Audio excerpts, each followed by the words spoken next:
Hi, how are you? My name is Pete, and in this video I'm gonna show you everything you need to know about one of the most popular mods for ARK, Dino Storage v2. So before we start, I just want to mention that all the footage you will see, it's recorded in single player, where all the options of that mod are on by default. However, some of the features won't work if you're playing on the server, whether it be non-dedicated server or any other server, and in order to enable them, you need to edit your GameUserSettings.ini file. And all you have to do is copy those lines at the bottom of your GameUserSettings.ini file in order to enable all the options. Now once we get to those options that don't work by default, I will mention them again. And don't worry, you don't have to memorize it. It's down in the description so you can copy and paste it yourself. Okay, so let's start. So that mod consists of 4 different items you can craft in your inventory. You get a soul gun, you got the soul terminal, you got souls, and you have soul finder. So let's start with the souls itself. So they're very cheap to craft. 1 crystal gives you 2 souls, and they work very similar to cryopods. Once you equip the soul, here I have empty soul in my hand. You approach the dino that you want to put into the soul, and you just use it on that dino. As you can see, it works very quickly, and then you can just throw it out without any cooldown. So you can throw out as many dinos at once as you like. Now also it's worth mentioning that you have something that it's called admin mode. Now obviously you have to be an admin to be able to use that option, but as you can see here, I have somewhat hurt fire wyvern, and if I put it in a ball, and then if I throw it out normally, as you can see, it's still hurt. However, if I put it in a ball and then right click the mouse button, you see I enabled the admin mode. And if I release the wyvern now, it has a full health. Now the admin mode basically gives you all the recoverable stats back. So health, stamina, food, oxygen, and so on and so on. Now once you put the dino into the soul, you have access to all its statistics. So you can see whether the dino was tamed or bred. If it was tamed, what was the level before taming, what was the taming efficiency, as well as where all the points were allocated to. So you can see in the case of that Ecus, it had 47 points into health when it was tamed. However, that second normal shows you that I added 9 additional points into its health since I've been using it. And also on the melee, you can see that it had 32 melee points when it was tamed, but I added additional 33 points into its melee damage. Now you can also see that it has a default 25 armor saddle, but if the saddle is any different quality, it will also show you here on the statistics screen, as you can see here in the case of my Tyler. But this mod not only allows you to store the saddles in its soul balls, it will also allow you to store helmets, tools, and costumes. As you can see here in the case of my Mantis, you can tell that it has a default 25 armor saddle, but it also has 615% damage pickaxe. And upon releasing it, you can straight away get to your farming. You don't have to worry about equipping the pickaxe on your Mantis. Another thing worth mentioning is, when it comes to statistics, they're very useful when it comes to babies. As you can see here, I have a baby fire wyvern, and you can see all the statistics before the baby will even grow up. And those numbers in the brackets, you can see +2 in oxygen, that's the mutation on the oxygen. However, the -2 in weight in the bracket, that shows you that it didn't get maximum possible value from its parents. So you can tell that 28 number is blue, that means that it got that statistics from its father, not from its mother. From its mother, it's pink. And that -2 shows you that it has 2 points less from the maximum value it could get from its parents. So in this case, that means that his mother had 30 points into weight, but he got the weight statistics from its father, which only had 28 points. Now those numbers in brackets will disappear once the dino is fully grown. Next we have a soul gun. Now the soul gun works pretty much exactly the same way as the souls work. The major difference is that you don't have to approach very close to the dino to be able to put it into the soul. You can do it from afar by just shooting the dino. Now you need to make sure that you have balls in your inventory. Souls. I said souls. So you need to make sure you have souls in your inventory, otherwise it just won't work. And as it was with the soul balls, right clicking it engages the admin mode. And the gun has one more option that by holding the control key, you have access to all the dinos that you have in your inventory. In case there is not enough space to fit all your dinos, you have a page next where it will show you all your dinos. Now if you have even more, you have another next, and so on and so on. So it allows you to quickly choose the dino you want to release without going into your inventory. Another useful option of the Soul Gun is that it allows you to pick up the packages off the ground without getting close to them. So here I have a package, all you gotta do is just shoot at the package, and as you can see it collected 4 stones. Next is a Soul Finder. And the Soul Finder does exactly what it sounds it does. It allows you to find the souls of the dinos within the certain range. As you can see here, the maximum range is 50. And all you gotta do is click the search button, it will update the list, and it basically shows you all the dinos in the soul balls within that 50 units range. So if you're looking for any specific dino, you know that you had it somewhere but you don't remember where to put it, you can just put its name in the search box or just type in whatever dino it was. So I know I only have one griffin. Once you start typing in the griffin, you can see it's all statistics, whether it's the one that you were looking for, and all you gotta do is just click it once and it will bring it to your inventory. As you can see, there is the griffin. And now to the most complicated device in this mod, the Soul Terminal. When you approach your Soul Terminal and you hold the E key, you get access to that rotary menu. So some of them look pretty familiar, like access inventory, unlocks and pin code, rename, pick up and demolish. There's a few options only available to admins. Now those here on the right are pretty self-explanatory, so I'm not gonna go over them. However, there's one option that is pretty unique, and that's the bug zapper. Now the bug zapper, what it does, it basically kills all the wild dinos within the certain range. Now the maximum range you can set up, it's a 50, and you can enable it and make the barrier visible. So that will allow you to tweak the range to your liking. Now it's not very visible to be honest, but you can see that red kind of a cloud traveling around. That's the border of the 50 unit range. Now if I would change it to something like say 8, you can see that little cloud is much closer to me now. And once you figure out the range you're happy with, you can just switch off the visible box and the bug zapper will continue working, but it will just won't show you the range of it.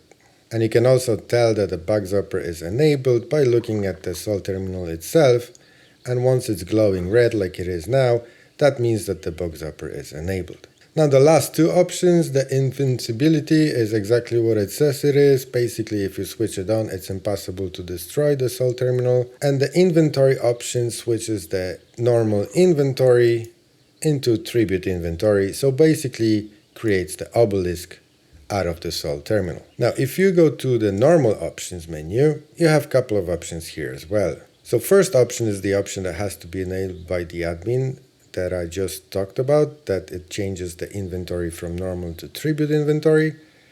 The next thing is the design of the Soul Terminal itself. So you only have 3 options: the modern, primitive, and mesh, which basically looks like a small vault. The soul transfer options means whether it's for your own usage or if you can set it to public usage. I am actually not sure what this option is for. I never used it and I was never able to use it. The collision is basically whether the collision is on or off, so whether other things will treat it as an object or it will just completely ignore, and it will allow you to put, let's say, foundations on top of it. Now the dynamic text option is only there to name your Soul Terminal. So if I put test here, you need to pick the color because default is 0 as you can see. So let's make it red and click accept. You can see the name in the middle of the screen now. But for some reason in a single player it will always get reset every time you start the game, so I generally don't use it. And the next option is very useful option. It's a newborn auto trap. So the menu looks very similar to bug zapper from the admin menu. This box enables the auto trap. This box makes the range visible. So as you can see, by default it's set to 15, but you can lower it Let's make it 445 and make it visible and enable it. Instead of the red cloud, now you have a blue cloud that shows you the range of the auto trap. And again, once you're happy with the range, you can just switch off the visibility of it and the auto trap will work. Now the other three options is you can set all the dinos within that range to mating on or mating off, or abort the gestation if any of the dinos are already in the gestation process. And once your dino will come to the word, whether through gestation process or through the egg process, if it's within the range of auto trap and the sol terminal has the sols in it, just remember that, which you can actually craft in the sol terminal directly, it will automatically pick up the newborn dino. Just as you can see here with all them dinos, they were all picked up automatically by the sol terminal, and they're all babies. Now the next options are automation options, and those are the options that are only enabled by default on single player. That's the reason why I mentioned at the very beginning of the video, if you want to use them on a server, you need to edit your GameUserSettings.ini file in order to be able to use them. And in the automation option, we have few things to go over. So first of all, fertilize egg collection. Now, if you click that, the dinos have to be outside of the sol terminal and they have to be obviously mating. Once they drop the egg on the ground, the sol terminal will automatically pick it up, providing it's within the range. Now that range option that we were talking about in the newborn auto trap, that also affects the range of which it will pick up the eggs. So if you want to change the range, you need to go back to the newborn auto trap option to adjust the range. Now the next option, the fertilize egg incubation option, is pretty self-explanatory. Every time it will pick up the fertilized egg, it will start the incubation process until it reaches the 1%. And again, I will show you my sol terminal. As you can see, all those eggs are fertilized and all of them were incubated by the sol terminal down to 1%. So if I will take that PT egg right now and drop it, as you can see, it hatches instantly and the machine instantly picks it up as a baby because it was set to newborn auto trap. And here's the PT we just hatched. Now the next option is unfertilized egg collection, and for that you don't actually have to have your dinos outside. You can keep them within the sol terminal. And just to show you my terminal here, that's the terminal that's set to unfertilized egg collection, and I have tons of eggs and good few mewings here that produced all them eggs, of course over a long time, but that's basically what that option is used for. Now the next option, the passive generation option, that one is for collection of all the things produced within Dino's inventory. So as you know, there's a couple of dinos that do that, like snails, like Bacillo or Tuso, or even the Megachelon. So I have my sol terminal set up to passive generation here, and as you can see I have tons of snails and good few Bacillos as well. And the Bacillos produce the oil, and the snails obviously produce the achatina paste. I also have seeds, rare flower and rare mushroom because I have one Megachelon here. Now the next option is MISC poop generation option, which I actually have enabled in this terminal as well. And that option is for all the dinos that poop, but instead of producing normal feces, they produce something else, like the snails that produce the organic polymer, or like the phoenix that produce the silica pearls and black pearls. Now the next option is poop generation option, which is actually pretty self-explanatory. Whatever dino you put in there, it will generate poop, just as if it would be normally outside. And once we're on that topic, I will also go over the poop slop allotments, which basically allows you to tell the machine what's the maximum number of certain poops that you want. So if you don't want any small poops or human poops, you just put it down to 0. And if you only want 100 pieces of large poop, that's what you drop down here. Now if you keep them all at 300, it basically means that it will collect all of them, whichever is first, and the maximum capacity of Sol Terminal is 300, so once it reaches that, it won't collect any more poop. Now the next option is the Beetle Convert Poop option, which basically means that all the poop within the Sol Terminal will get converted by the beetles into the fertilizer and oil, providing of course that you have the beetles in the Sol Terminal. So again, I will show you my Sol Terminal here, and here I have a couple of beetles. As you can see, I have tons of fertilizers, and at the very bottom I also have 2 Phomios. So the way it is set up, the Phomios generate the normal poop, the beetles will convert them into fertilizer and oil, and that's all you have to do. So in order for that to work, you need to have your passive generation to generate oil, you have to have your poop generation on, and beetles convert poop. Now the misc poop generation is not necessary here. I was experimenting with different stuff, but it's not necessary to make it work. Now the next option is Iguanodon Seed Fruit. This one is pretty easy. As long as you have Iguanodons in the sols in your Sol Terminal, it will produce the seeds for different berries. Now the sheep wool generation option is pretty self-explanatory. As long as you have adult sheep in the sols in your Sol Terminal, it will generate wool slowly. The more sheep you have, the quicker you're gonna get more wool. And the same applies to queen bee honey generation. Instead of converting your queen bee that you caught into the beehive, you can just keep her in the Sol Terminal and it will generate honey just as it would normally would, but without the needing of rare flowers. And the last 2 options in this menu that we can go over is the distribution allotments. So that's pretty easy as well. Pellets per gacha basically means that within the range, again, it's the same range as in newborn autotrap you set up. No matter how many gachas you have, that's the number that it will try to distribute the pellets into every single gacha. So if you have a 60 pellets per gacha here and you have 2 gachas, it will distribute 120 pellets between those 2 gachas. And the fertilizer per plot works exactly the same. It will distribute the fertilizer into the crop plots. And you can choose how many fertilizers you want to get distributed into the single crop plot within the range of the Sol Terminal.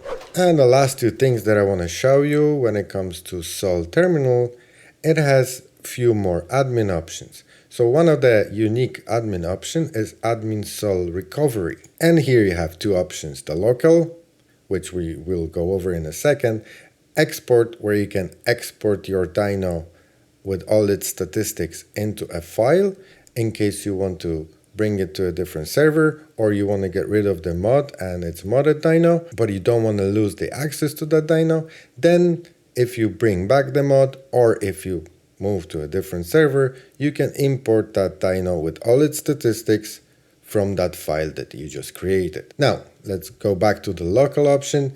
The local option basically means that within that server, if any dino at any stage was put into the Sol, it will remember it, whether that dino died or whether it still exists. You can recover it from that menu. So if you remember the dino's name, or it glitched out, or you lost it somehow and you have no idea what it is, you can find it here and recover it as long as you're the admin. So let's recover a couple of random ones. And as you can see, it recovered it into a Sol Terminal. Now, whether that dino actually existed anyway on the map and you lost it, or whether it died, it doesn't matter, it will still recover it here. So you might end up with the duplicate dinos. And lastly, you can individually delete the Sol completely by clicking on the one that you don't want and destroying the selected Sol, or if you don't click any of them, there is an option to destroy all Sols in terminal. Now doing it will actually give you an experience. So the game treats it as you would physically kill all them dinos here. So if they're high level gigas and you have 10 of them and you click destroy all of them, you will gain all the experience for killing 10 gigas at once. Now I hope you find this video useful and I hope you learned something new. If you did, please leave a like and consider subscribing, and I'll see you in the next one. Thank you.